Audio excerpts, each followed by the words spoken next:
Ramailah yang macam brother ni yang fikir Mumu ni haram sebab dia tidak patuh syariah. Tapi sebenarnya salah faham inilah yang menyebabkan ramai terlepas peluang untuk pelaburan. Rugi kot. Jadi korang nak tahu cara nak trade ikut syariah dalam Mumu? Make sure tengok video ni sampai habis, dah akan ajarlah step by step. Dan follow Daus cepat sekarang sebab 2% ramai lagi di antara korang yang masih belum follow Daus. Jadi guys, ini adalah 3 syarat wajib yang korang kena jagalah untuk korang trade secara patuh syariah dalam Mumu ni. So yang pertama sekali, korang boleh pilih saham yang memang dah tertulis lah dalam SC Malaysia punya website, list of syariah compliance security. Jadi dalam PDF ni memang dilistkan lah semua company yang patuh syariah, and then korang boleh tekan button search kat atas ni dan dia akan carikan lah. Contohnya Mr. DIY, korang search saja Mr. DIY, dan kalau ada maksudnya dia patuh syariah lah. Contohnya nombor 71 ni Mr. DIY Group, so maknanya dia patuh syariah. Tapi cara ni leceh lah.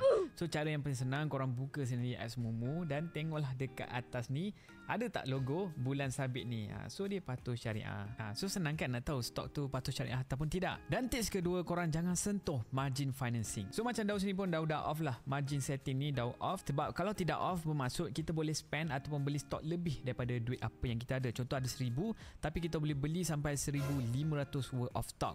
So 500 tu adalah pinjaman yang kita kena bayarlah interest terhadapnya dan membuatkan kita lagi cepat nak liquidated. Dan syarat yang ketiga adalah di mana korang elakkan short selling dan juga derivatif yang berfaedah. Korang fokus spot saja. Senang kan? So bagi Daus memang kalau korang nak selamat, guna cash account saja, jangan activate margin financing. Kalau dah teractivate, korang off. Bagi Daus memang tak perlulah leverage ni kalau korang nak stay in the game lama. Kita nak kaya lama, tak nak kaya kejap. Dan ramailah yang confuse benda ni. Broker yang tak Islamik tak semestinya semua haram. Syariah compliance terletak kepada instrumen yang kita beli dan macam mana kita beli. Contohnya kalau kita beli Mr. DIY, dia patuh syariah, tapi kita beli pakai margin financing, so dia tak berapa nak betul lah tu, tak berapa nak patuh syariah. Jadi terletak kepada cara kita beli, apa yang kita beli, dan bukan terletak kepada apps tersebut, bukan platform tersebut. So lepas ni korang dah tak perlu risau. Janji korang follow lah 3 syarat wajib tadi. Dan kalau korang nak daftar Mumu, korang boleh daftar Mumu guna link yang letakkan dalam bio. Settlekan registration, KYC, and then sebelum korang deposit, search dulu exclusive deposit, masukkan kod DAUSDK337, barulah korang deposit RM1000 dan korang bakal terima free reward RM140. Sangat rugilah anda kata korang lepaskan duit free RM140 ini